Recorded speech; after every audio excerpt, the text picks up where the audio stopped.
Ollie Talbot with Talbot Consulting. Greg Kitson with Mind's Eye Graphics. Pierre with Blue Moon. This is Marcia Derryberry with Impressions Magazine. And you're listening to the Two Regular Guys. Two Regular Guys. Two Regular Guys podcast. Hosted by Terry Combs and Aaron Montgomery. It's the first and most listened to favorite weekly internet radio show in the industry. Take a listen. All right. Well, welcome to the show today, everybody. It is Friday, June 29th, and I'm Aaron Montgomery, and you can find me over at aaronmontgomery.info. And I'm Eric Campbell. You can find me at ericcampbell.com and doing my thing with Deco Network. Usually having to recover from a last-minute cancellation can be tough, but we had to do that this week. The great thing is we had a lot of input from our community. Everybody stepped up to make things happen, and I couldn't be happier that scrambling led to my good friend Christine Shreve joining us, because she is awesome. She's got a lot to say about the why of social media today, and this is something she's taught on, something that she talks about, and something that she and I have talked about for quite a long time. So she'll be making her video debut a little early because we've got her coming on again later, but I couldn't be happier for this turning out to have such a great guest today. Yeah, it worked out great, and as you can tell, there's no Terry Combs, so we are feverishly working on updating the logos and everything else, and we've just eradicated him from our broadcast altogether. I'm coming for everybody. All you podcasts, get ready. Don't let me guest host. I'll just be there all the time. Takes over. All the three regular guys just were starting, but now I don't know. Yeah, we can keep it two regular guys. Just keep it two. We love you. You got to show up a little more often. Come back, Terry. Terry is away just yet.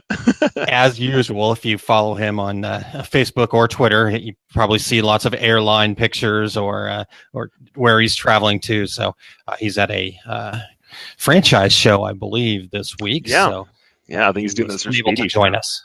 Yeah, definitely. Absolutely. But some people have to do day work, Not all of us can stop in the middle of our day and do a show. But come on, Terry, step it up. All right. Man. Well, what news have you seen lately, Eric, that we need to cover here?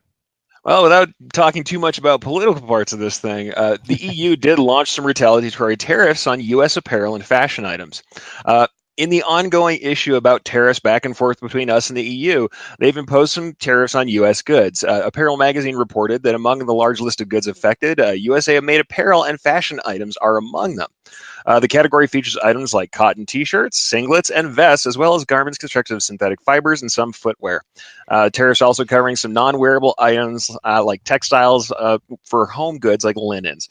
So it remains to be seen exactly how it's going to affect producers, how it's going to affect consumers in the end. People are saying American and EU consumers are going to end up paying more for their goods. So it's something we should watch out for and be aware of.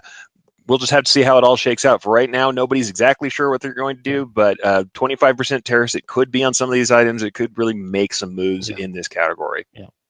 Yeah, it's interesting to see how all this stuff pans out. Last week we talked about the potential for online sales tax and what that could potentially do. And the bummer part is it basically just means everybody's going to end up spending more. And, who knows where that additional money is going to end up. Some pocket of somebody that probably doesn't deserve it, but that's okay. We'll like you said, we'll keep the political part out of this. And all I'm worried about is for you decorators to be prepared, because honestly, the way we talk about pricing for value, we can get past this too. Yeah, absolutely. We're resilient folks.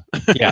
And honestly, what happens is those folks that said, hey, I'm just going to be the lowest price guy out there, they're going to struggle the most in these kinds of situations. Their costs are going to go up and they don't have the room to absorb some of that. So, if you're not pricing on value, if you don't have something more to sell than your lowest price, that's rough. Now, honestly, for stuff like wholesale goods and vendor goods, that's kind of a different matter. But what I'll say is overall, if you're talking about anything decorated, anything like we tend to make, what we're talking about with our decorators, our people out here, it reinforces to you that there has to be something more than bottom line pricing to get things going, because you never know when something like this, even if it's not this, will come around and make things just cost a little bit more.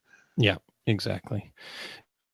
All right. Well, we could do a whole show on this, but we have some great stuff from Christine. So let's keep moving. The one news item that I wanted to share with everybody is Ryonet has launched their Summer of Printing for Positivity contest. the prize for first, second, and third place winners. And the contest encourages printers to show how they are giving back to their communities with their business. So the grand prize winner will take home a brand new screen printing press, and second and third place winners also receive a variety of screen printing supplies. So the deadline for entry is July 9th, and we'll have a link to that in our show notes if you want to check that out. It seems like a pretty cool contest, and like I said, being able to highlight people giving back to their communities, that's pretty awesome. That's great stuff that RyanNet's doing out there. That's just awesome to see them helping people get involved in their communities and do things for the good. Because honestly, some contests, it's like spec work. You don't like to see all those contests. This is something where it's always going to do good no matter what, no matter if you win or not. So lovely stuff going on out there from RyanNet. Definitely. All right. Well, Eric, I'm jumping on top of you here, but you're going to be doing the 5 things, and apologize for stealing your thunder here, but what are you going to be talking about at the end of the show here today? Well, at the end of the show today, I'm going to give my 5 top tips to create a solid and sincere social media presence. And believe me, sincere is a big part of that. Awesome. All right. Tying right into what we got going on here. Well, thanks, everybody, for listening. We're pleased to bring you this weekly show, and we've been doing it since 2013. So this is our 6th season. We always try to avoid the rants, lecturing, and no selling. We're not doing this for our companies that we work for. So we would love for you to visit our webpage over at tworegularguys.com and check out the show notes from previous podcasts and tons of great links and additional information there. You can go back and even listen to all the past episodes from, I think we're closing in on 260 programs, actually, if I remember correctly. Wow. And so you can go listen to them all, if you binge listen, right?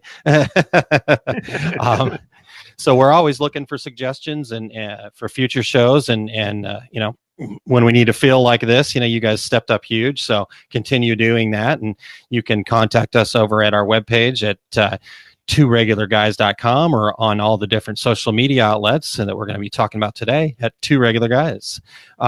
If you're catching this live via Facebook, we would love to have your comments. We got a few people already checking in here. We've got a few folks. I'm popping up on the screen right now. That good morning, and thank you so much for joining us.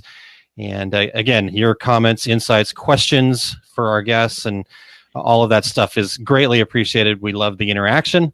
All right, let's hear a word from our title sponsor, SGIA, about their must-attend event coming up in October, SGIA Expo. Hi, this is SGIA's Dan Marks, inviting you to attend the SGI Expo in Las Vegas this October.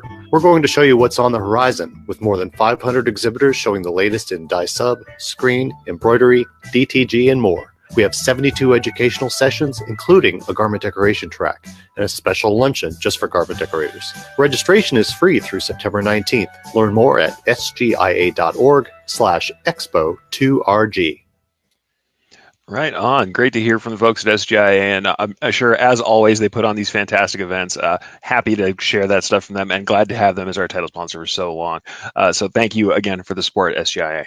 Absolutely. Hey, real quick, Eric, I'm going to interrupt you. I apologize, but that link that they shared there, Expo 2RG, they're still getting that up. So if you're having a hard time getting to that, just go Expo 2 Regular Guys. So they've got a couple of different links that they're going to have for us, just so they can see how this is being working out for them. So definitely get over there right away. Yeah, if you're interested, absolutely tell them the Two Regular Guys sent you. That's perfect way. All right. So with that, let's go ahead and start bringing on our guest. Christine Shreves is Director of Marketing for Enmart and parent company Ensign Emblem. While at Enmart, she developed and continues to write the Enmart Threaducate blog at threaducate.com and the Sublestuff blog at sublestuff.com, as well as maintaining the Enmart Twitter feed, twitter.com/enmartian. You got to go check that out. And Facebook page at facebook.com/Enmart page. Christine also writes for a number of industry magazines and speaks about social media at the Decorate Apparel Expo, or DAX, trade shows. And that's where you guys probably know her from, and from the ever popular Enmart booth. So welcome on. There we go. I'm just going to laugh for a while now, because it's always funny hearing myself described, but I don't know. And I'm also laughing because you guys are going to learn I talk with my hands a lot. Awesome. So there's going to be a lot of this. I'll try not to, but don't worry about it. I devolve into it frequently. yeah. Well, you can't see that when you're on the phone, but when you're on video, it's kind of obvious. But yeah, it comes through. Well, that's okay. That means you're passionate about what you're talking about. So feel free. Exactly. That's Nice. totally it. All right, Christine. So, topic, you helped us come up with this topic, and you said it came from a conversation you were having with a coworker. So, let's just start out. Tell us a little bit about that conversation, and so we can kind of have the backstory before we dive in here. Okay. I have a graphic designer. She's incredibly talented, lovely woman. She's young. She's only 23. She thinks social media is something that everybody just does. It's like a part of your life. You eat, you drive around, you're on social media. So we were talking about starting a page for a particular product line that we have.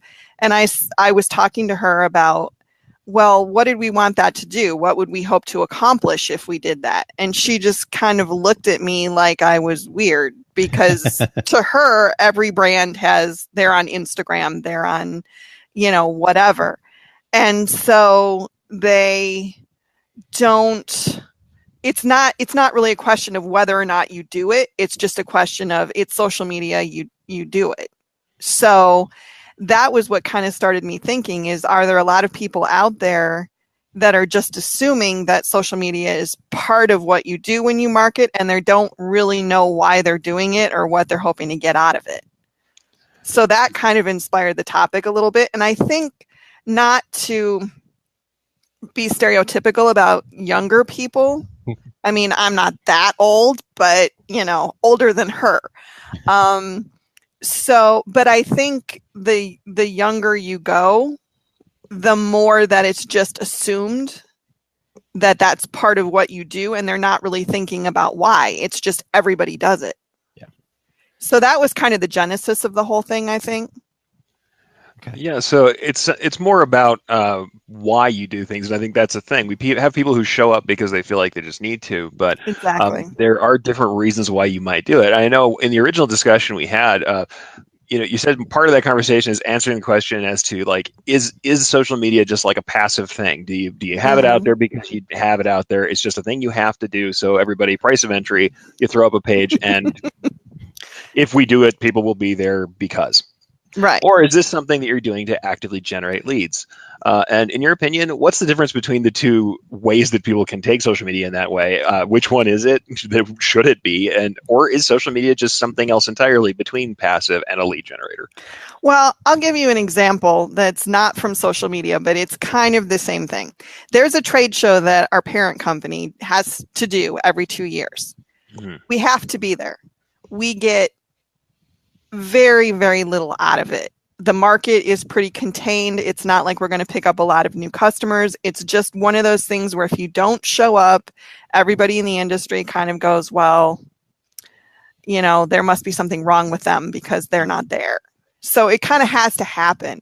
Now, some people look at social media that way. They think that I have to be there because if I'm not there, then everybody's going to think that I don't know how to market, or my company's kind of basic, or I don't understand how today works and how social media and the internet works and all that. And so I think a lot of people put up accounts with no real idea of why they're doing it other than they think they should. And the problem with those accounts is that most of the time they don't put the effort into them because there isn't any passion behind them. There isn't any really knowledge of why they're doing it other than they think they should. Mm-hmm. Or the other popular idea is, well, I'll get sales if I put this up. So they put their accounts up, and all it is a litany of buy my stuff, buy my stuff, buy my stuff. And that turns more people off than it actually gets people to be interested in buying your stuff. So I think when it comes to social media, you need a plan. You need to know why you're doing it. And maybe it is as simple as I'm doing it because all of my competitors are doing it. Mm-hmm. But I think The wrong reason to do it is because you've read something or somebody told you that I was on social media and I made 50,000 sales, which is, probably not ever going to happen. But there's always that one case of someone who did that. It's like that old, I think it was a UPS commercial years ago where they showed somebody going on the internet and they're watching the counter and it goes 1 and then it goes 5 and then it goes 10 and then it goes 1,000. And so the whole theory was that, you put a site online and you're going to just explode. And what the commercial doesn't show is all the work that has to go into making that happen.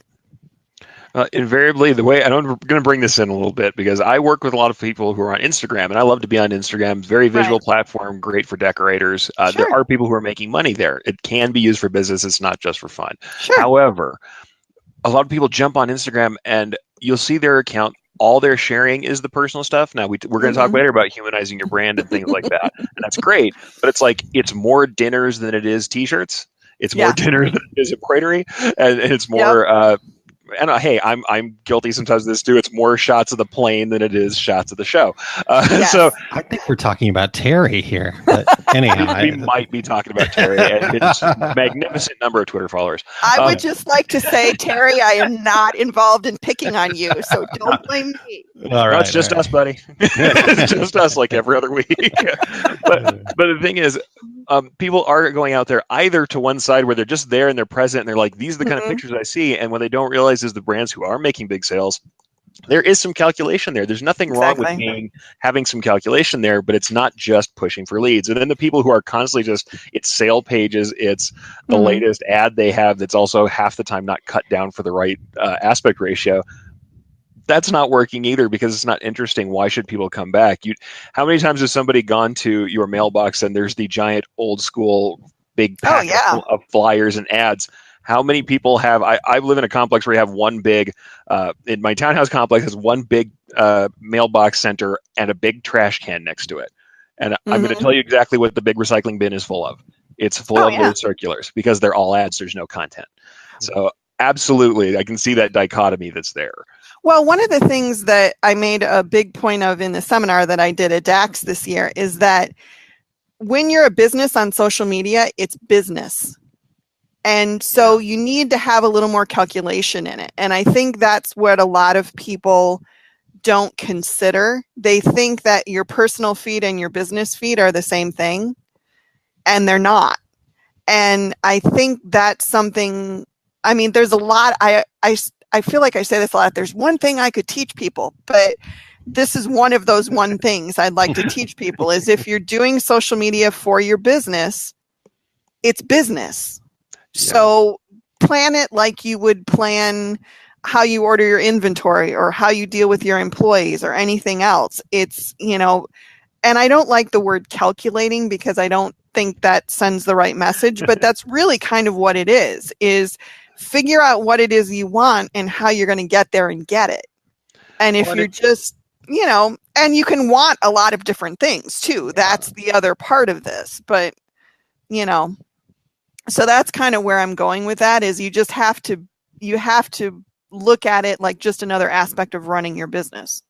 Well, absolutely. We understand certainly the topic of the whole show is why social media. So we're going to get into the why, right? This is the big thing we're going to do. Decorators get out there and it's right. Customers are there. If a customer is there, you need to be there to be able to put a message out there and you need to provide them some value. We talked about that, but it can't just be this bandwagon thing. So how can each person who's running social media for a company or each company kind of figure out this more significant why or what's this compelling reason for actually engaging in social media? There's a lot of ways you can do that, really. I think the first thing that people need to do is figure out what their story is, because that's going to dictate a lot of what they do. But it's also, what do you want to do? A lot of people, when you say, why are you on social media? They say, I want to sell stuff, which is totally a goal that every business has, but it's like such a common basic goal. Obviously you want to sell stuff because if you don't sell stuff, your business isn't going to stay a business. Yeah. So you need to do that. But when you're on social media, you need to go a little more meta than that, I guess. You need to go a little more, what am I trying to accomplish? Do I want to show people what I know? Do I want to do I want to build a community? Which we're going to talk about that a little later, and why I think that's a huge goal that everybody should have. Am I looking to introduce myself to customers who don't know me? Am I looking to support customers who do know me? All these different kinds of things. I mean, when we started Enmart back in 2007, the end of 2007, my initial goal on social media was just to get people to know who we were. Yeah. That, because we were new. We came out of nowhere. We were operating in an industry that didn't really know us. And so my main goal was just to make connections and let people know who we were.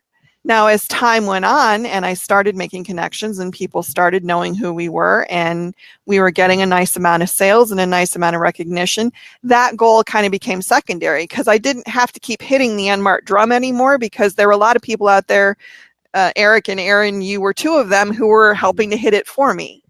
And that was huge. So my first goal was to get other drum bangers out there for me. And then once that started happening, the next goal was, okay, so how do I keep this going? What do I give people or what do I present to people that's going to make them think kindly of the company, that's going to make them think we know what we're doing, all that kind of stuff. So the goal has changed and it's still evolving.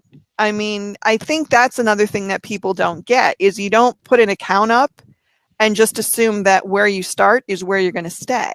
Yeah. No. So you have to have a goal when you start, and you have to evaluate your goals when you're going along, because what you wanted when you started could be very different 2 years or 3 years or even 6 months down the road.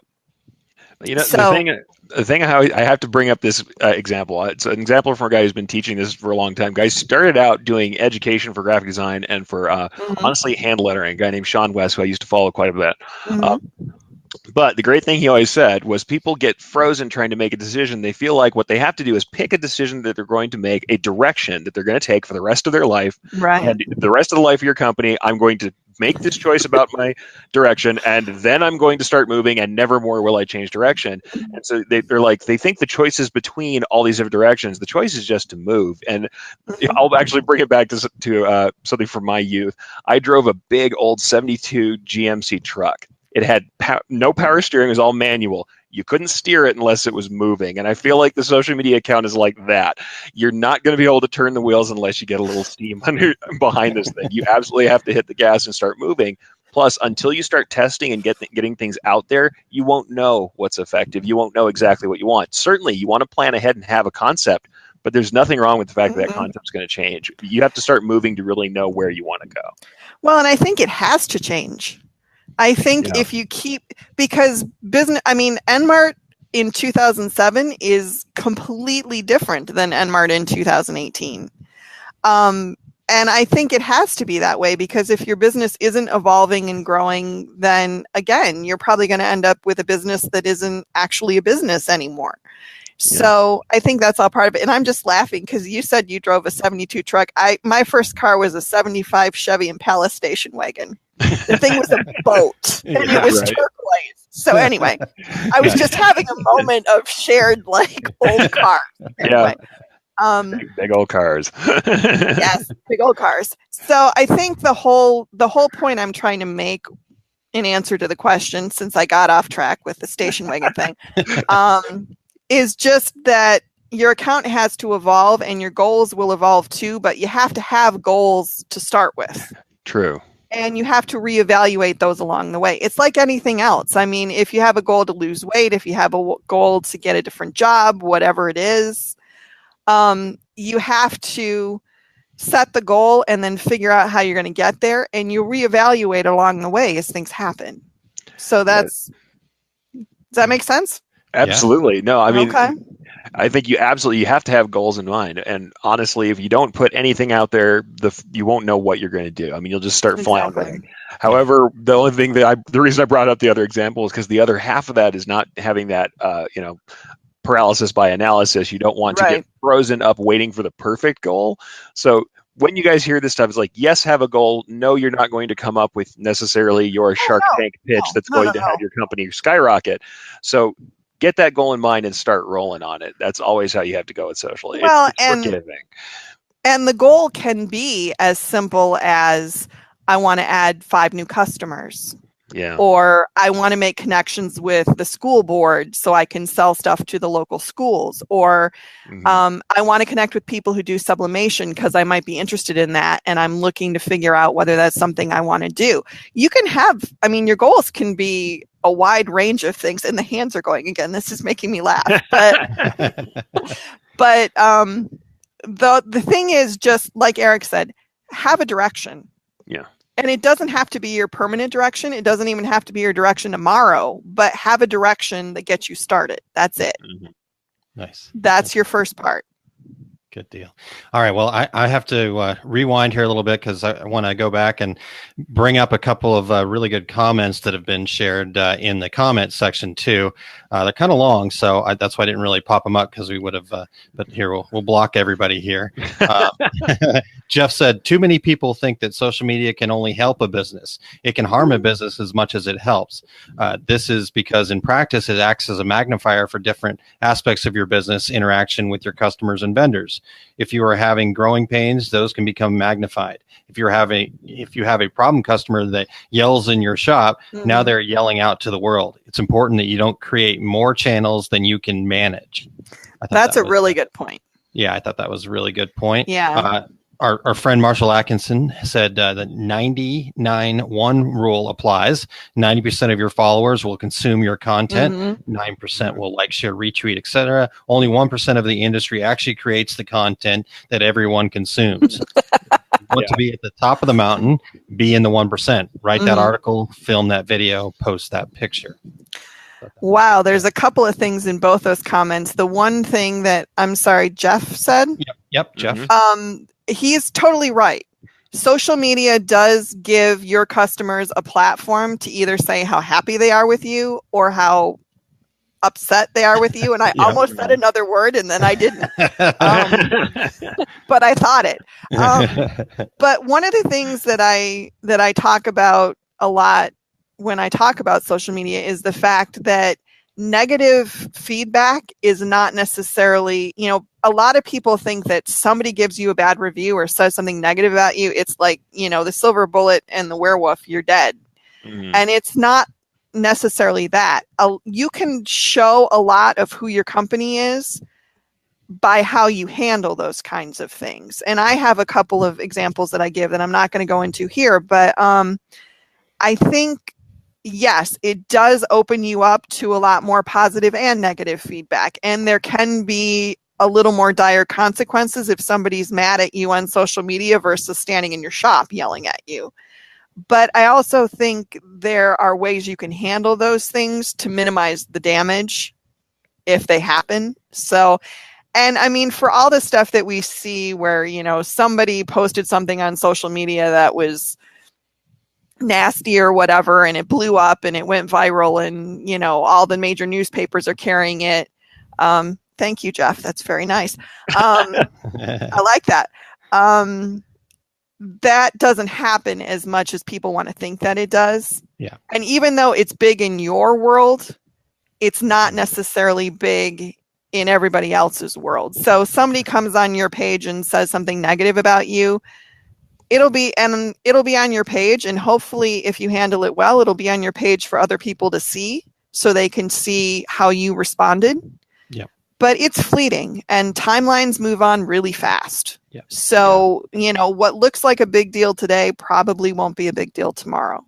Correct. Yeah. The life of a social media post is extremely fleeting, just especially depending on what platform you're on. So, like Christine said, just weather that storm, do the right thing, show who you truly are, and exactly you'll be in a good place. Exactly. All right, a couple other quick ones too, if you don't mind. Sure. just good stuff here that I thought I would share and get some feedback. So Marshall mentioned, and I'm not sure if this is a direct dig at Terry, but I'm going to say it is because I enjoy but he says follower count doesn't matter. It's the engagement you should dig into. Exactly. Absolutely. That is something I preach so often. And I love that Marshall said that because it's so important. I think this is one of the most important messages when you're talking about social media that you can get out there, because even the social media companies will preach that it's about the number of people that follow you. Mm-hmm. It's not. It's about people following you who are interested in what you have to offer. Correct. If you have, we have right now on the Enmart Facebook page, I think somewhere in the neighborhood of 22,000 plus followers. Mm-hmm. I'm really pleased about that. We worked really hard to get to that point, but what pleases me even more is when I see people responding to things that we put on the page. And there's a small percentage of the people that follow us that are probably interacting with us on a regular basis, Mm-hmm. but we're getting the interactions. We're getting the responses. We're getting the likes. We're getting the shares, all that stuff. That's the part that matters to me. And I think that's the part that should matter to everybody. It doesn't matter if you have 10,000 followers, if 9,999 of them don't give a crap what you're saying. Well, the artificial ways people build up follower count too. I mean, I've seen that. You'll see somebody's page has 5 followers, the next day has 2,500. Buying followers. Oh, buying followers is completely stupid. Buying followers is stupid. Marshall just said it, and he took the words out of my mouth. Completely. Like literally, I was going to say. Sorry about that. No, if you buy followers, it absolutely makes no difference to your company. You can make your company look bigger to someone else, and if that's important to you, that's fine. But if you have the right 100 people in front of you that are either buyers or are people who share with people who are buyers, they're better and more important to you than 10,000 people who don't really care. Absolutely, it's the right followers. And one caveat I want to add to what I said about Enmart's follower count, that was built up over a number of years, and it was very strategically built. We went after the people we wanted to find. Marshall says he can read your mind, Eric. I'd be worried about that. Sorry, I had to put that up. But so the whole point I'm trying to make there is, yes, we do have a pretty big follower count, but that's developed over a large number of years, and it also was built very strategically. We certainly didn't buy any followers. We went out and tried to find the followers we wanted, and we tried to give them the content that would make them interested in us. Well, having been there, following what you've been doing all this time, you guys, it's really been organic growth. It really has been organic growth, because I was an early follower out there with Enmart as well. I love the products that they put out. Yes, you were. You have been very supportive of us. So honestly, and honestly, think about that too. If I'm somebody who writes and has a following of my own, and I'm one of your 10 followers, when I retweet something, it's different than having 10,000 people who don't. And I'm not trying to say anything great about what I do, but there's a chance that you might end up in a magazine. There's a chance that you might end up on this show. So it's like, it makes a difference who your followers are, because that's something that I've always said. In the decoration industry, you take on these small jobs, and I remember very distinctly in Albuquerque, New Mexico, I did a job for a water polo team, tiny little niche market. Happened to be connected to a buyer for a major power station or power company. We end up with more work from the power company because we did the 8 pieces for the water polo team. It's the same thing with followers. You don't know who in your tiny follower circle might be the person who makes the difference for you. Well, and you want to engage with them. One of the things that you just said, I think, is an important point, and we could probably do a whole show just on this. But one of the things that I had as a goal from the very beginning was connecting with people. And not in I want to connect with you because you're somebody that can influence other people to like us. But I wanted to know who the people in the industry were, who were interesting, who were doing things, who were creating things. And I wanted to find those people and try to connect. And I mean, I'm not gonna lie. Part of it was, I want to connect with you guys because I think you might do something cool, and I'd like to be there when it happens. And, and I'm also want to connect with you guys because I have a company that I'm trying to publicize, and maybe you can help me do that. Sure. And some of it was just, I think you guys are fun and I want to be a part of whatever's going on. But I think that's something that a lot of people miss, is that you can have multiple goals for being connected to people. And it isn't a bad thing to want to connect with people because they have influence, because they can help promote you, because they have a bigger megaphone than you do, as long as that's not the only reason you're doing it. As long as it's not a situation of, well, I want you to use what you've worked building to help me. Because that's the other side of the coin that I think a lot of people don't think about. If you're an influencer, you've spent a ton of time building up that influence. And it's not something that you're going to give away easily, or it shouldn't be. Because I mean, I get a lot of people who, will say, let's be friends, let's do this, let's hook up on LinkedIn, let's do whatever. And I don't always do it because sometimes it isn't advancing a goal that I have. So, and that circles back to that calculating thing. But I think in a business setting, you have to be a little more calculating, because everybody that you are attached to impacts your reputation. You got to think about that. And that's the thing. I think that, and something that I'm going to go ahead, before we go totally off the rails, I'll say one other nice thing about what Enmart does. One of the things that Enmart has always done is to support creators out there in the industry, both large and small. When you guys test new products, you get out with people and say, let's do a fun project. It's value. It ends up being a post where you teach the decorator at large what they can do with this new material or with this new item. It's something where then the creator gets to go out and say, look at the skills that I have and look what I can do, and this is what my company does or what I do personally. And it's a way to advance your company. And all those things can come together when you care about the industry, when you're trying to do the right thing. You are providing value to everybody in that chain. You can care and be the good guy and provide value to everybody and still promote your business and sell.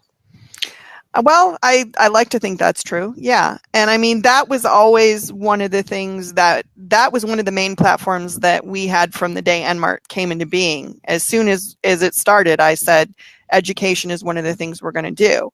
And then that blossomed into all the stuff that I've ended up doing since then. But I mean, a lot of it's sheer luck too. I mean, when I first connected with Eric, I had no idea that we would do the things we've done, but he was fun and I liked him and he was talented and I went, okay, great, let's go. And we did.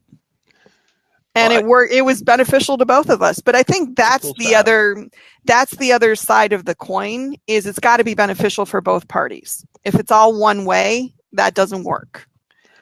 Oh, no. And I think that's the cool thing is when we were engaging in projects back then. If you don't know, if you followed us for some time, what you may have seen between Christine and me is that I did a lot of testing on some of the original products a long time ago. And some of those projects are still things I show now because it was fun ways to do creative work that wasn't normal stuff in the industry. And the thing is, you can do that. If you see the people who are on Instagram, sometimes you're like, man, they're sharing all this cool stuff. What they're doing is spending their own personal time to make these cool projects and to make something that's novel and entertaining for people to look at. So part of that is some of that dedication. And I know that's part of the thing. It takes time, and you have to put that in. But part of that is making those opportunities available to everybody and then using it to educate and help people out.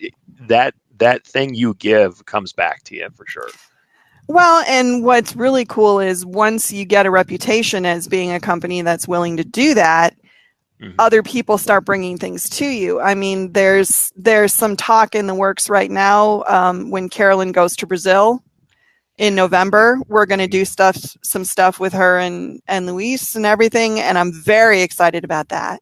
And let's tell everybody who doesn't know, Carolyn's a wonderful embroiderer who is part of our little social circle. Luis is a digitizer. He's pretty well known out there in the embroidery circles. And they're going to get together in Brazil, in Luis's home country, and do some cool projects. And that's something where, Enmart as a company comes in and backs up. So there's Luis coming in. He's one of the guests. Thank you for listening. But he needs a translator is what he says. He wish he had a little bit better English. Luis does great. But the thing is, people do these projects and get out there and they share, but it is also, they like each other very much. They're friends, and it is something that's personal and social and organic, what they're doing. It's not all calculated, but at the same time, if you guys get out there and share that, it's going to make Carolyn more visible. It's going to make Luis more visible, and it's going to make Enmart's products more visible. You can do that stuff and still be engaging in a social way. And can I just say how cool it is to be able to get some supplies to them and be able to support this a little bit and lend our platform to what they're doing. I was really honored to be asked to be a part of it, even in a small way. I thought that was wonderful. So sorry, we are way off track now. Okay. But it's about organic growth. I mean, it is still on track. Yeah, exactly. Totally. Well, it illustrates what social media can do. Yeah. Because I mean, I met Eric in person for the first time last year or 2 years ago. Last year. That's like I think last year. Yeah, actually. Yeah, and Carolyn, I think the same. So. And Aaron I see around, but I'm everywhere. Aaron's around. Yeah. Nice.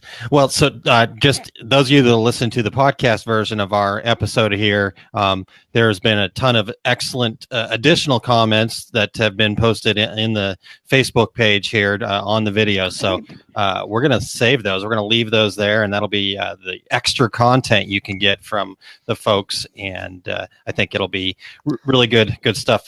Jeff talked about Alignable a little bit, and we're not going to go down that path, but that's an interesting new platform. Yeah.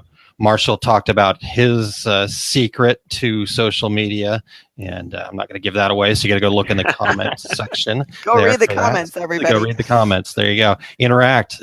Be a part of it. Be a part of the Two Regular Guys community there. So. Yep. All right. Well, let's see here. Where are we at, guys? Let's get. I don't know. We went off the road somewhere.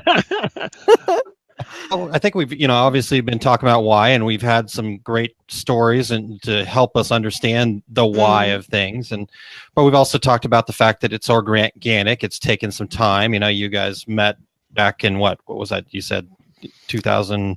I think Eric said the 2012 we did a webinar on social media, and I think that was probably one of the first times we encountered each other. I think it might have been a little before that, and then we both had blogs and wrote a column for Stitches for a while, and then things like that. So we won a couple of awards together.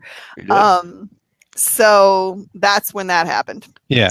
So you guys built it. You guys spent the effort. You had all the time, and like you said with Enmart, you guys have been building those followers, but also building those interactions and engagements. Sure. So we've talked. Kind of got the why, but tell us, like, from a business standpoint, though, then how do you turn that into business and sales, and what makes that investment of time worthwhile? Well, I think the first thing that needs to be talked about is the fact that you have to monitor this stuff. You have to pay attention. You have to look at the rewards and see if you can make a direct connection between what you're doing on social media and what it's bringing to you. And that could be it's bringing to you influencers. It's bringing to you people who will spread your the word about your business in other channels. It could be bringing actual direct dollars to you and in jobs and products or whatever. In sales, I guess is the word I want to say. So there's a lot of different returns you can get, but you need, again, it kind of circles back to that whole goal thing. You need to figure out what it is you want to do. And obviously one of your goals is always going to be, I want to produce profit for my business, because otherwise you're not going to be in business. But there are other goals you can have, and they can be things like finding influencers or inspiring people. I mean, I have to say, one of the things that I am proudest about that we've done with Enmart is when someone will ask a question about, where do you get your patches, or where do you get your stabilizers or whatever, and in a group or something, and I'll go and I'll see the question and I'll go and look, and there's 3 or 4 people that have already said Enmart. Yeah. I didn't even have to say it. Somebody else did. That's like the best feeling ever, because that lets me know that what I'm doing is working. So you need to also, I guess the gist of that story is you need to also be monitoring what's happening on social media. Are you getting mentioned? Are people responding to you when you put things up on your page? There's a lot of different things you have to pay attention to, and a lot of different goals you can have. So I feel like I'm going a little roundabout here, and I might have lost the thread of the original question. I'm not sure. I mean, we're talking about how to make this worthwhile for business and sales, and I think you've made the point, because it's the education you did about how to use patches that helps people to say, the next time someone's asking for where do I find patch material, they say Enmart, and then they point to your article. But that article then is a call to action to buy the materials as well, right? So you get to embed these calls to action, and it's not buy now. We've got a sale on patch blanks. That's not what you're doing. You don't have to do it that way. You get to go out there and say, this is how you use our product, and this is why I would choose this method and this material. And once you do that, you get it out there and share and help people who are asking questions, or sometimes this is my little tip on that, track people down who are asking questions and answer them actively. That's something you'll see. You guys see the poster behind me is from Gary Vaynerchuk. How did he start his big giant business that's now huge? By going out there and searching for people asking questions about wine and answering those questions for them actively. So that's part of, I think, what you're doing that makes sense for business. It's bringing in sales. Well, and I think the other thing that a lot of people need to remember is that social media is not about sales necessarily. It's not always about look at me, look at what I'm doing. It's about building a community, and it's about building trust. And that's something that I think a lot of people either don't really realize or overlook, because they're kind of focused on building their page and building their growth and building their business. But I think at the bottom of everything, I mean, there are tons of studies that have shown that people tend to buy from people that they trust. They're much more likely to. So if you have a company and you have a megaphone, which is really what social media is in a sense, you have the ability to make connections and build a community of people who get to see who you are, who get to understand what you're about. And then that in turn builds trust. And when they're looking to buy that big printer, or when they're looking to buy those 5,000 shirts or those 2,000 hats or whatever it is, they're going to feel comfortable giving their money to you because they've seen who you are. Now, as was pointed out earlier, that can be a very double-edged sword. Because I think we've all had our moments where somebody says something or somebody does something, or you post something and then you go, "Oh, maybe that wasn't the smartest thing. Maybe I shouldn't have said that." We're all human. It all happens. I think when you're working for your business, you have to be a little more aware of that. That everything you do, whether it's on your personal feed, whether it's on your business page, wherever it is, if your name is connected to something, and we all know this because we've all dealt with it, I think, if your name is connected to something, it's going to reflect back on the company that you're connected with.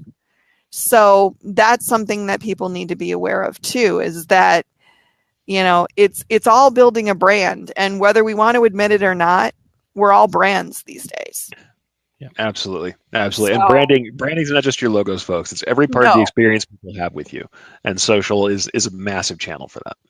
Exactly. And I think, especially for smaller businesses, they tend to think, well, I'm just local, or I'm small and I'm only doing onesie twosie jobs, or I work out of my garage, or whatever it is. And so I think sometimes it's hard to visualize the fact that it doesn't matter where you work. It doesn't matter, particularly in this climate now. I mean, there are so many people who are working remotely or traveling or working for themselves or doing whatever they're doing. So everything has to be treated as though it's supporting the business.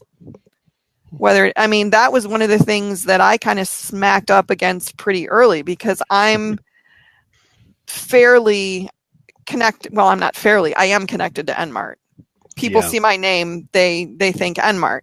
So that caused me to make some choices in other things that I was doing that were purely personal things that I was doing, but still had my name on them, because I had to be aware that even though I could legitimately say this has nothing to do with the company, it's mine, it still would be construed as maybe having something to do with the company. So, you have to think about all that stuff too. There's a lot to think about. I mean, we could do about 15 shows on this, I think, if we wanted to. Well, hey, we got another 6 years, so we're going to. Well, all right. We'll keep going. I mean, I think that you really made a lot of great points about how we look for organic reach, the things that we have to pay attention to, why we get out there, and how to find that why. So I think really we've covered great topics here. So I know we were like, oh, we've gone off topic. I don't think it's like social media. There's no off topic. We're building towards something that's a little more holistic. Right. Than that, right.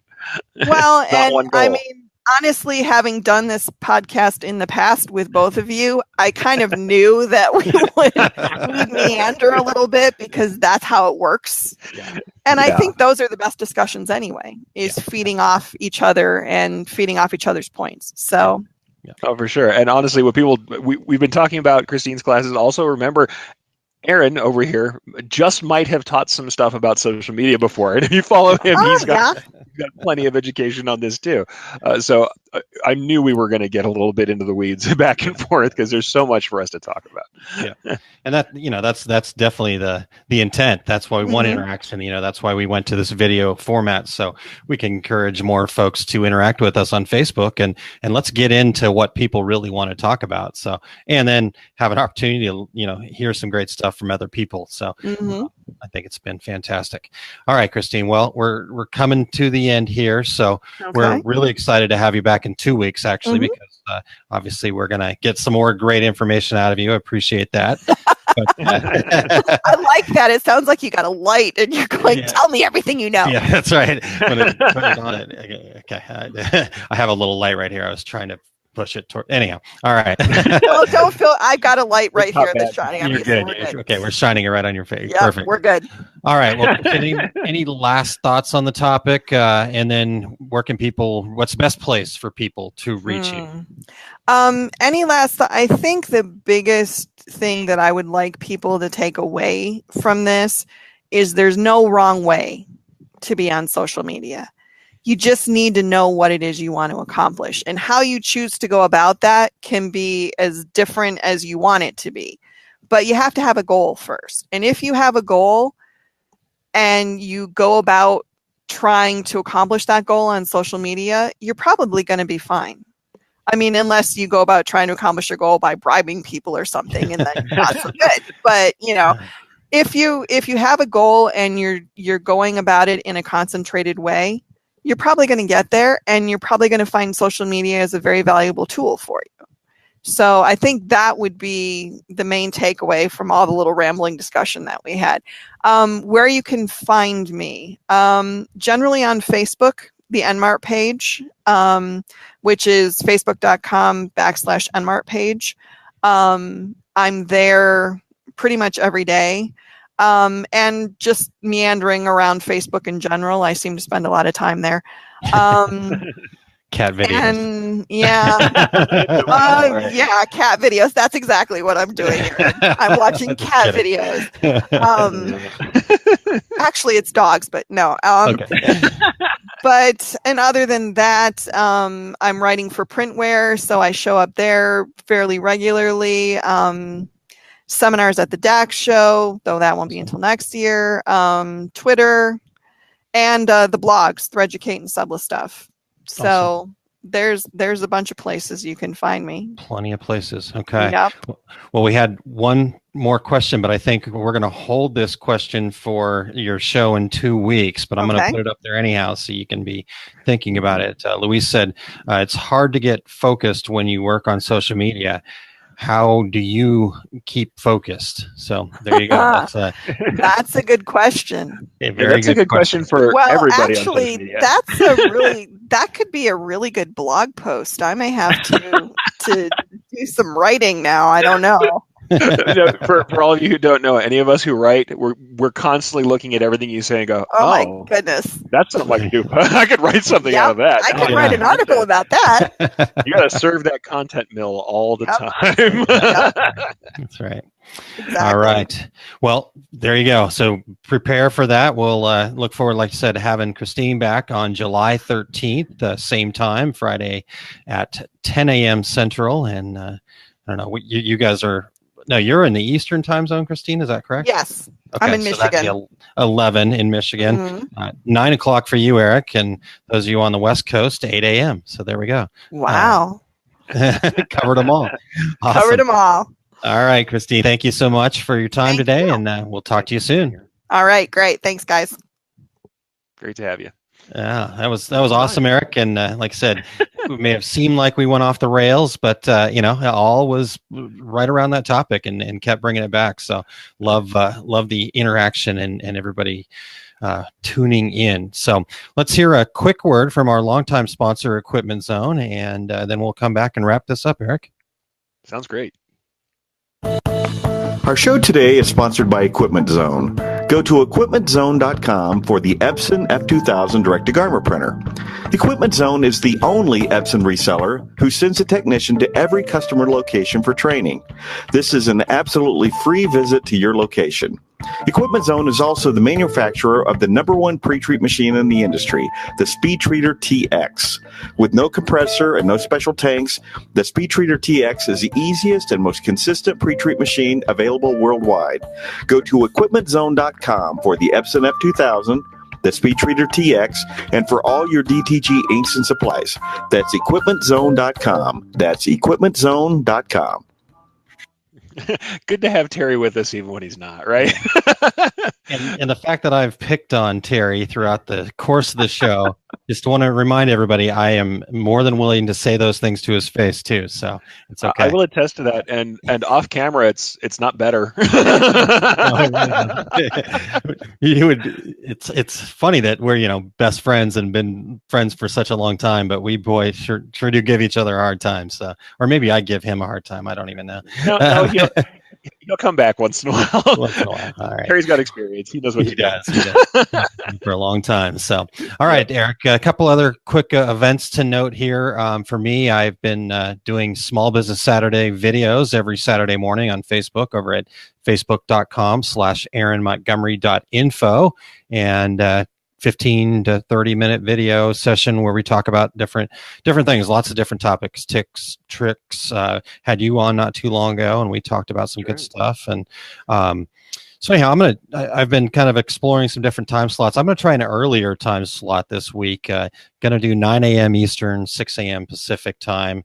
And I just got back last night from the Skills USA competition out there in Louisville, Kentucky. So I'm going to kind of recap that slightly and just talk about the feeling I got from the giving back, and what it was. Obviously took 2 days of my time and traveling and spending money to get there and all that other stuff, but I feel like I got way more out of it than anybody else, and so I want to talk about that. What you get out of giving back. What about you, Eric? Oh, that's awesome. First, I just want to say, everybody, do tune into that. I've had a great time watching stuff that Aaron's putting out on the Small Business Saturdays, and Skills USA is a really cool thing where we get to see what the next generation is going to come up and do, and I think that's what we're all really doing here, is trying to set everybody up who's coming after us. Yeah. And for me, as always, you're going to find my latest articles in Printwear Magazine in the States, or Images Magazine, and if you happen to be in the UK. And you can reach out to me at ericcampbell.com and find me doing my thing all the time at Deco Network. But this week, specifically, I'd like you to check out my July feature in Printwear. I'm discussing the ownership and rights to digitized files for embroidery. Now, those of you who aren't in embroidery, it might not seem like a big deal, but the idea of who owns a digitized file once it's been out there in the world and once it's been paid for is a contentious thing that people discuss a lot. And I go to some pretty good detail on that in the latest Printwear in July. So I would love to discuss that with folks. I'd like for people to check it out. So check out the digital issue. It's out now if you go to printwear.com or printwearmag.com. And if nothing else, you'll be able to find it, because I'm going to put up a new post about that, doing a little bit of summary this weekend on ericcampbell.com. Awesome. All right. Well, check that out for sure. Terry's got his complete screen printing business course coming up in Phoenix at Workhorse Products, July 21st and 22nd. So you can go check out all of his activities and travels and whatnot over at terrycombs.com and go to the tab tour dates. And he does an okay job of keeping that up to date. So I poke and prod him, so he does a little bit more often, but good stuff there. All right, Eric. Well, it is that time, the time that we've all been waiting for. We've been sitting here, and now we are ready for 5 things. Go ahead, sir. Right on. My favorite time of the show. It's 5 things. So, 5 top tips to create a solid social media presence. So, be present. Number 1, be present. If you can't be available to answer questions or interact reliably on a channel, don't be there. Don't just open up social media channels anywhere. If you're never going to be on Pinterest, don't be on Pinterest because you don't want someone to message you, ask you a question about something you posted, and you won't be there to respond. It either makes it feel like your business is not functioning anymore or like you don't care. 2, be consistent. You can't build a community around sporadic posts. You have to post frequently, and it never hurts to have regularly scheduled content. So it might seem like it's a boring thing to come in every Tuesday with the same old thing. The problem is it's reliable. People expect it to be there, and it helps to build awareness and make you feel like you're part of a community when you can come in and comment on that content regularly. Number 3, be aware. Know your audience and create or curate content that they're going to find useful or enjoyable, not just content you want them to see. This is part of that broadcasting thing. You don't just want to be broadcasting all the time. You want to get there and give them something that they need, not just the thing you feel like you want them to hear about you. Make sure you're thinking of their needs first. Next, 4, be social. The platform is made for interaction. Don't just use it as a broadcast channel for advertising. Get out there and talk to your following. You're going to do some advertising. It should be less than 10% of what you do most of the time. But definitely want to get out there and interact. If someone asks you questions, if someone's there asking about what you do, what you are, if you're trying to get in touch with you, be there, interact, and also encourage interaction. Ask people questions, do polls, have them come back to you and discuss what's going on. That's how you're going to have a community and not just a broadcast page. And number 5 here, be yourself. People want to see real human stories. Sharing the behind the curtain moments and your unique view is one of the best ways for you to stand out. You want to be professional. You want to have a professional tone. You're not going to share everything you do, but you want to be yourself and tell your story. Like today, we started talking about old cars. We had a moment. I'm sure there's somebody out there who went, I remember that old car, and they felt more personable and they understood a little bit about what we were saying. Share those fun stories. I mean, us teasing Terry, Terry teasing us. That's all part of the real interaction between people, and people tune in for that too. So do the same with your page. Show them the stuff you like. Show them why you enjoy what you do. Show them why you are in the business you are, and be yourself, because nobody else can really be you. Awesome. Well, there we go. That is a great 5 things that nicely ties together our program today, Eric. So thank you very much for bringing that to us. All right, Eric. Well, we've come to the closing of the show. We want to definitely thank Christine again for her time and for her jumping in last minute like that. That was Herculean, saved my bacon. So I appreciate it very much. And we are certainly looking forward to having her back in 2 weeks to talk a little bit more. We're going to talk kind of about paid social media. And I think that's a really good topic that people can learn a ton about there. So that is going to be great. I also wanted to give a special shout out to Don Copeland and Brian McDermott, and they both offered to come on today as well. And so we appreciate the community stepping up. We had lots of great suggestions, and hopefully we'll get some people booked. In fact, Don's going to come on with us towards the end of July, actually, and talk about UV printers. So stay tuned for that. That's awesome. No, thank you to everybody out in the community for supporting us. I mean, we couldn't do this without you, and we wouldn't do this if we didn't have you there to listen. So we would also like to thank our sponsors again, the Specialty Graphics Imaging Association, SGIA, as we all know them, and Equipment Zone. We appreciate your long-term support, and thank you for letting us do what we want to do and help this community. Absolutely. All right, Eric. Well, next week's show, we're still kind of working out the details there. We've got the U.S. Independence Day, the 4th of July holiday in the middle of the week. So trying to get everybody's summer break schedule figured out and worked on. But as usual, we will have some great information for you coming July 6th.